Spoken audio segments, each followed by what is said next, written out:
Yeah, I don't know what we're going to talk about, CJ. There's no drama going on in Golden State Warriors land. Everything seems smooth and happy, and everything's just on par for course. Obviously, I'm being facetious. CJ Holmes, San Francisco Chronicle beat writer, covering the Golden State Warriors, is going to join me next to discuss all the fun drama that's going on. That's going to blow over in a week or so, but it's still good, fun conversation. And maybe there is something there. We'll find out. This is Locked On Warriors. You are Locked On Warriors, your daily Golden State Warriors podcast. Part of the Locked On Podcast Network, your team every day.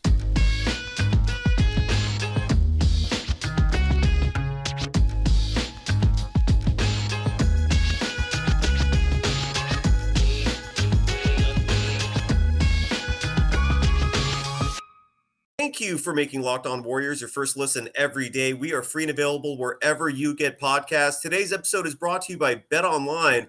BetOnline has you covered this season with more props, odds, and lines than ever before. BetOnline, it's where the game starts. You can follow San Francisco Chronicle Golden State Warriors beat reporter CJ Holmes on Twitter at CJHolmes22. You can follow me, Cyrus Saatsaz, on Twitter at DogSurf Roadshow. CJ, you were there for the press conference. It is not every day that press conferences have a theme, and that doesn't relate necessarily to basketball. And today certainly did it, and it had to do with the scuffle that happened yesterday between Draymond Green and Jordan Poole. What were your first impressions? I mean, you had some questions in there. I heard you in that press conference. I love the 2K question about Victor. Just your first impressions about the three press conferences we had today. Like to your point, it's not every day that these press conferences have themes, but if you're the Golden State Warriors, this certainly isn't their first brush of adversity.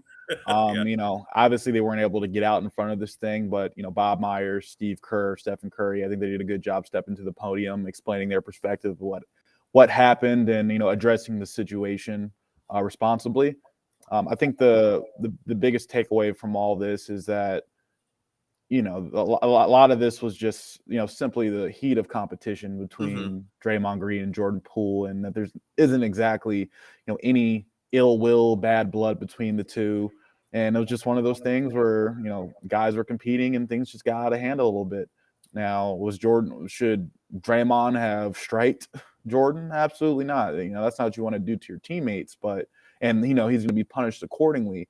But the organization as a whole, the vibe is that this isn't going to be something that's going to be a lingering issue as the season goes long. They made it clear that they do not think that this was over contract disputes, as was reported out there. And both Stephen Curry and Steve Kerr went out of their way to make sure to set the record straight that Jordan has been a class act throughout all of training camp, and any claims against his character or his attitude are extremely off base. Yeah, and what you're referring to, you don't have to. I'm not throwing him under the bus, but Chris Haynes tweeted that the financial contract situation might have been at least partly a catalyst, and I'm referring more so to Jordan Poole working on a contract extension and Draymond Green not getting the contract extension he wants. That's not going to be addressed till after the season. And you're right, all three of them quashed that. One thing I learned that was kind of interesting is that they did reveal, I can't remember if it was Bob Myers or Steve Kerr, they revealed that the punishment for Draymond Green's action was not going to involve suspending him. And that's something on yesterday's show I brought up. Like, I don't think that you could make that a possibility unless the crime was insanely egregious, simply because the first game of the season is ring night. So it would just really mar the whole thing. You couldn't do that. I just don't see how you could do that. So what do you think the punishment's going to be? Like, how do you think this is going to be resolved? There were discussions of an apology today. Draymond reportedly apologized to the team.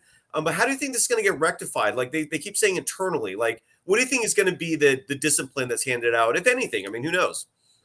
Well, like you said, they're definitely going to want Draymond out there on ring night. I think TNT is having like a whole pregame program surrounding Green and his off season and some of the things he went through last season. So obviously not having him out there for that would be kind of weird. Yeah.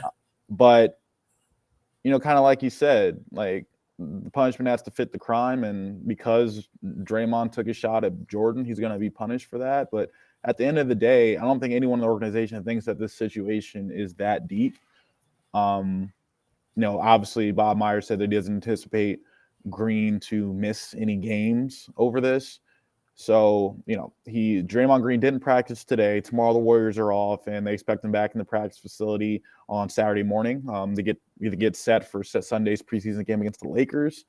And, I don't know. Obviously, this is going to be more than a stern talking to when it comes to this punishment. But, perhaps it's just like, a fine or something like that, or they pull a paycheck. Things of that nature. Nothing that will cripple Green financially or anything of that nature.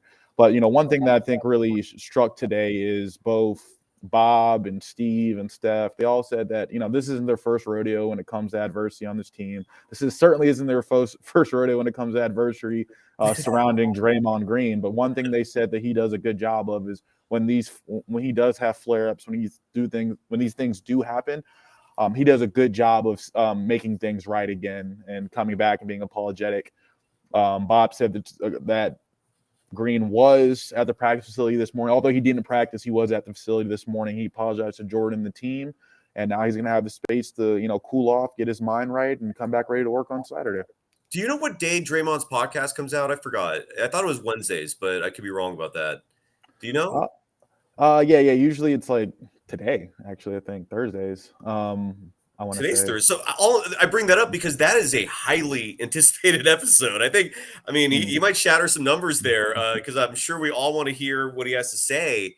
And you're right, though, man. The same. Well, the No Smoke guys were here today with Jordan Poole. I think the No Smoke guys,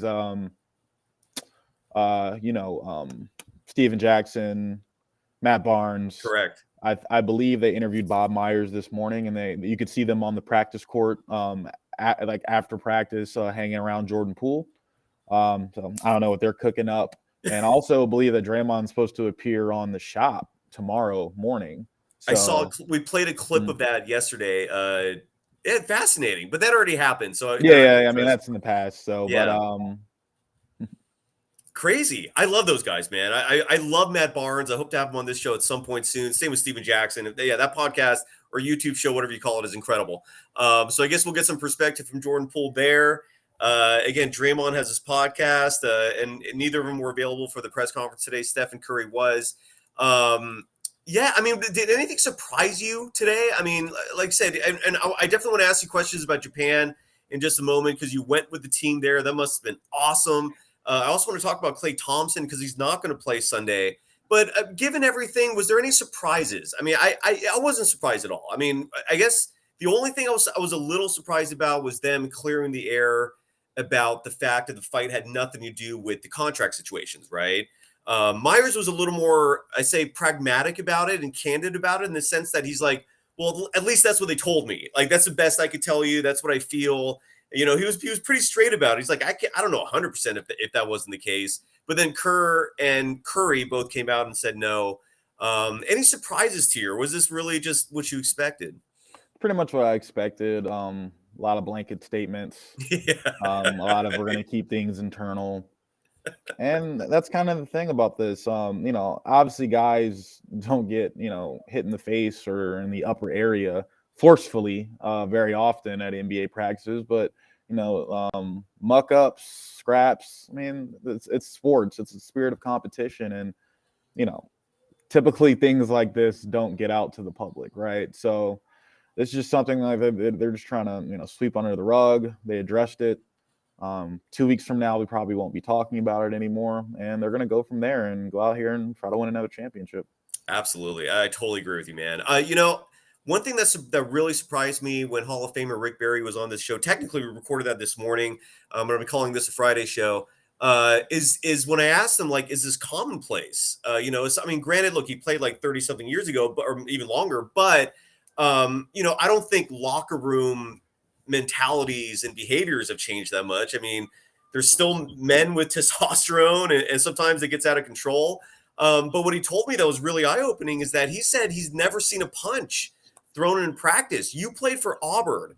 How did you feel when you first heard that a punch was thrown? Because it turns out that's pretty unusual. Look, I was a part of the Auburn basketball program during a very dysfunctional. I don't want to call it dysfunctional, but during a very down stretch in program history. And yeah, there was a lot of that, fighting amongst teammates. I'm not going to name any names, but I've seen it, and I've seen things a lot worse than a punch done around the practice facility. And, guys were fine just a couple of days later. So, all this is a part of sports. It's a part of competition. Sometimes things get heated. Sometimes things cross a line, as, the Warriors said with this situation with Draymond Green. But you nip it in the bud. Draymond's a guy that, has to be managed. You have to let him sometimes, you got to let him know that this isn't okay, and you move on from it. Absolutely. And I can't remember if it was Myers or if it was Kerr. I'm trying to find the attribution, but I can't right now. But one of them said that this is very similar to just, like two brothers fighting. That was their interpretation of it. And in just a moment, I want to talk about Klay Thompson. I want to talk about your trip to Japan.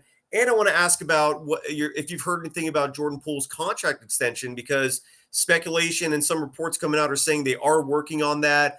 It could be finalized soon. But first, I got to talk about a longtime sponsor of this program, BetOnline, and more specifically, betonline.net, which is your number one source for football betting information this season. You can find all the latest player developments, team matchups, news, podcasts, in-depth articles, and analysis on every game you can find. And as always, BetOnline remains your continued source for all your sport wagering information with live betting, which has really exploded, and up-to-the-minute scores for every sport out there. You got Major League Baseball playoffs around the corner. You got NFL action every Sunday. You degenerates out there can bet on NBA preseason. The regular season is less than 2 weeks away. It's all available through BetOnline. Head to betonline.net or use your mobile device to learn more. BetOnline, it's where the game starts. You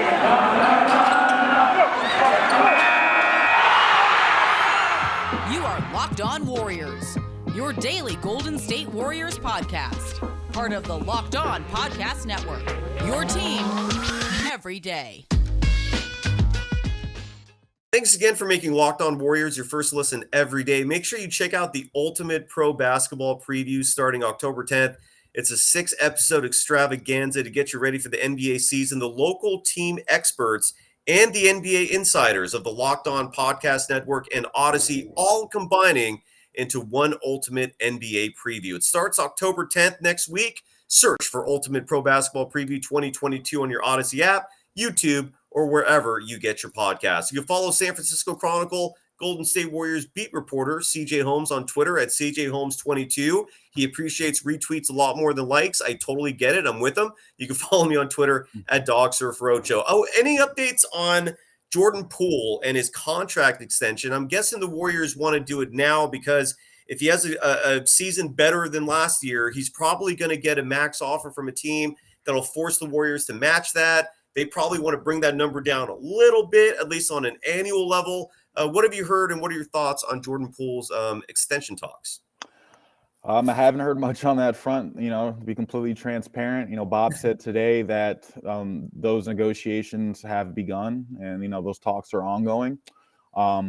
So, they have until October 17th to get a deal done. If not, Jordan enters next season restricted free agent, and the team's going to have to match any offer sheet he receives if they want to keep him in-house. Yep, absolutely. I want to backtrack for a second, and I was not throwing Chris Haynes under the bus. I'm actually friends with his brother Mark, who's really doing great given all the crap he was dealing with. But my question to you is, as a journalist, have you ever been burned by a bad source? Because I don't think Chris is a great journalist. I trust him. To me, he's a solid source. But according to the Warriors GM, coach, and their star player, he misinformed the public. And I'm going to blame his source more than anything else. Have you ever been burned by a source? Have you ever had experiences like that? First thing I want to say is, I love Chris. Same. Got to spend some time with him in ABJ this year. Super cool dude. And, I look forward to our relationship, Yes. blooming even further. I assume, obviously got to assume that, what, Kerr and Curry had an issue with was, his tweets. Yeah. But I don't know, man. I don't know, because you've seen it other ways where sometimes you get the right information, but the team goes back on it. Oh, my goodness. Lights. Oh, you went dark. It's all right. Oh, man. So for people, by the way, for people who are watching on YouTube, you're at Chase Center in the media room. For people listening to the podcast, They have no idea what happened. You just went dark. The lights are off. Can you function? Are you okay? Do we need to take a break? No, Okay. we're good. But All right, cool. have I ever been burned by a bad source? Honestly, I haven't been in the source business for very long. Even covering colleges and stuff like that. It's not really, there's not too much news breaking involved in the covering college teams or high school sports at a lower level. So I'm kind of still new to this world. I just hope that the sources I do have will continue to be honest and feed me proper information to avoid situations like we had today. And not saying that Haynes' sources are wrong, but obviously True, exactly. Exactly. And that could be the case too, CJ, is that he was right. And Steph and Kerr are trying to quash this thing and deny it. I mean, they have every right to, but who knows what's really right here, because now we have two sides suddenly. If you don't mind, I want to shift gears to Klay Thompson real quick. He's not going to play in Sunday's preseason game against the Lakers. Steve Kerr, I think, revealed that. Are you worried about him a little bit? It was interesting that Kerr also revealed the reason. He kind of went into a little bit about the mental hurdles that Klay's overcoming. If you don't mind, share it with the audience, like what Kerr said and your thoughts on Klay. I'd be lying if I said I wasn't a little worried, just because he played basically most of the second half of last season. He played a lot in the second half of last season, entire playoff run. I was a guy who dropped 40 points, had a lot of big games mixed in there with a lot of inconsistency. But the fact was he was back, officially back. And to hear that, obviously he tore his Achilles playing pickup basketball years back. And I would understand that would be a risk that he simply didn't want to take. But to hear that he potentially might not be ready for the season opener might be a little problematic. Yeah. But, I do think, I do think the Warriors have the right idea that, hey, this guy didn't play a lot this summer. Let's just not throw him into these preseason games. Let him ramp up, get warm, and that should be great. I mean, I haven't heard anything negative about, his health or his mindset. So, that's not the issue. I think the Warriors just trying to be as precautionary as possible, given what he's been through, to make sure that, he doesn't jump on the court and tear something again. You're absolutely right. And I want to quote Steve Kerr as saying, here's Steve Kerr quote, "He's in a good mood. The mental block was more about playing pickup in the summer in the same place he injured his Achilles. For whatever reason, that vibe threw him for a loop. We're ramping him up slowly, and I think it's all going to work out fine," unquote. And that makes sense, right? I mean, because he was coming back from the ACL injury and while playing pickup basketball, which is apparently a summer tradition of Klay's, part of his routine, that's when he tore the Achilles. And I would totally understand not wanting to do that again after. So I get it. I think most people can understand. And let me add this. And let me add this to that. Yeah. This might contradict what I just said a little bit, but playing in an NBA game is safer than playing pickup basketball with a bunch of, randos or other players over the summer, right? In the regulated game, fouls are called. Guys have an unspoken code, as Steve Kerr said last year in the Memphis series. There is an unspoken code, not to undercut someone, not to land on their feet, not to do things to put a player in a position where he could get hurt. Pick up basketball, there are no referees out there. Guys might get a little bit more physical. There might be grudges held over from the regular season that you can take out out there on the pickup court without refs around to call fouls. Guys might bump you a little more. And, guys might play a little looser, which might lead to an unnecessary injury. Right. So I understand Klay and that mindset of, being a little hesitant to go out there, not one, because of what he went through tearing his Achilles playing pickup ball a couple of summers ago, but two, the lack of safeguards and lack of safeguards and different things that can, assure that he doesn't get hurt. In his mind, it was probably just unnecessary risk, but because of his decision not to play pickup basketball, he's not necessarily, I don't want to say he's not in game shape, but he's, it's not that he's necessarily not in game shape, but, he's close. Being able to, get his body back into that, that regular intensity. That's the word. To get back to that intensity, he's just not there yet. So the Warriors are being cautious. They're taking his time, and hopefully he's ready to go for opening night. And if he needs a little bit more time with that, then so be it. Because the Warriors don't need Klay Thompson over the first handful of regular season games. They need a healthy Klay Thompson come playoff time. That is, and look, you just made a fantastic point, dude. You're absolutely right. I mean, I I didn't even hear a contradiction. I'm totally agreeing with you in the sense that there's just so many more hazards and risks that come with a pickup game versus a safe setting, a regulated setting like an NBA basketball game. So I totally get you, man. That's a fantastic point. I did not hear until just now, though, when you brought it up a few minutes ago, that he might not be ready for the opening game. Has anyone said that, or is that just you kind of? It wasn't explicitly said. Steve Kerr was asked about that toward the end of his press conference yesterday. Like, is Klay going to be ready? And he said he's optimistic that Klay is going to be ready. He's in a good place. He's on track, but that's just not something they could say yes or no for certain. So that when you asked me, are you concerned about Klay? Hearing that's kind of like, well, what's going on? If you can't say he'd definitely be ready, but again, it's all based on where Klay's body is at and where the training staff thinks he's at. If they don't think he's ready to go, then he's not going to go. Let's shift gears to something that I hope you considered fun, because that was a long ass flight. But the end result was Japan, Tokyo, more specifically, one of the biggest cities, one of the most modern and cleanest cities in the world. Dude, how was that, man? Like, were you hanging with the players? What did you do for fun? Share with the world, man, how that was for you, the experience. Well, I ate a shit ton of ramen. I know that. I ate a shit ton of ramen. I enjoyed every second of it. It was a cool experience.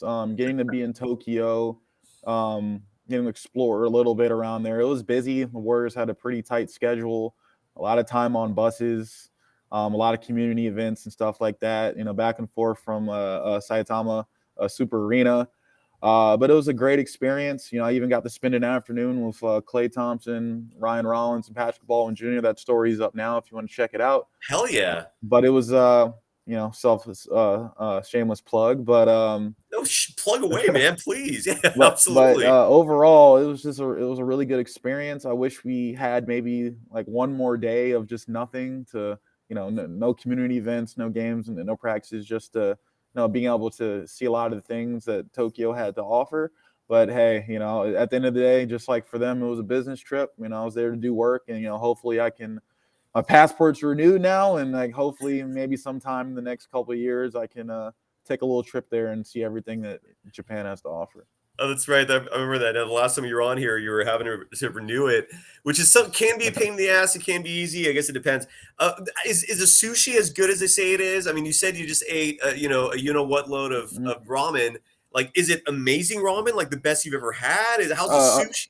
Best I ever had. I mean, there's actually, but I went to this place called Ichiran. That's actually New York City. That's where I had it the first time. The ones in New York are based on the ones in Tokyo. So I went to the actual legit like OG Ichirans, and it was just like really good. I mean, I'm pretty sure I ate there like every day. So. Dude, what was it like, man? I've had random conversations with Klay. He's unique. I mean, he is what you see on TV. And then you got to get to hang out with him and Ryan Rollins. And did you say Patrick Baldwin Jr.? Was that the third player? Mm-hmm. So I'm guessing this story came out fairly recently. And again, for anyone who's ever wants to read your content, just follow CJ Holmes on Twitter at CJ Holmes 22, because you're obviously tweeting this stuff. And subscribe to the Chronicle on a side note. I'm a subscriber, both digital and print.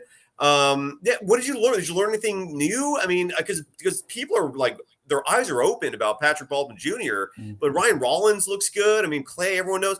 Yeah, what was that like, man, hanging out with those guys? It was super cool.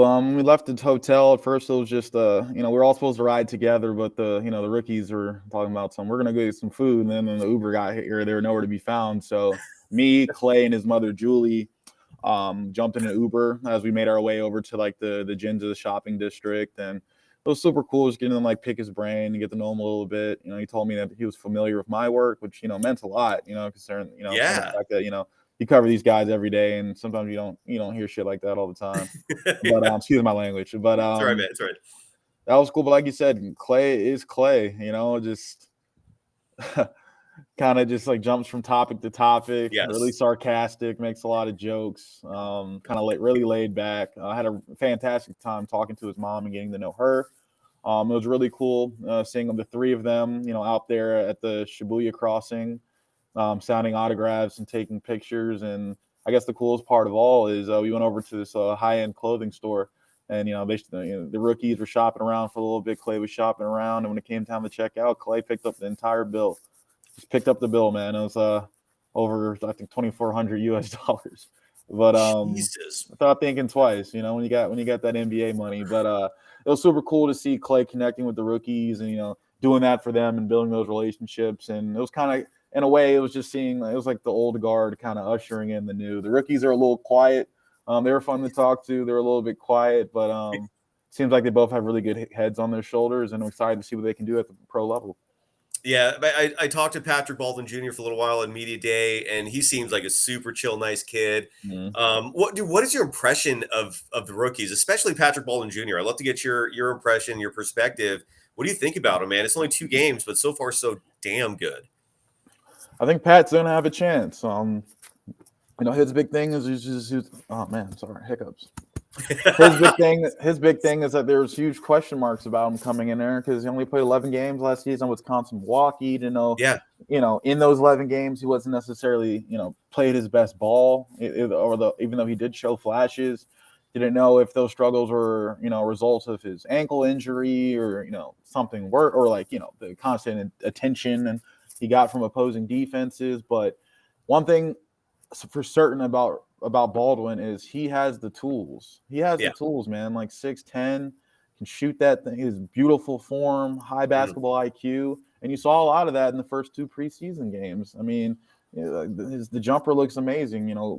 Kerr wanted to temper expectations the other day, saying, "Hey, he will spend time in the G League this year, but hey, he left the door open, and if he earns minutes, he earns minutes." And because of that unique skill set, he might have a chance. Rollins. There's Rollins. Nothing too flashy in his preseason minutes so far, but you love the length. You love the confidence he plays with, the poise he handles the ball with.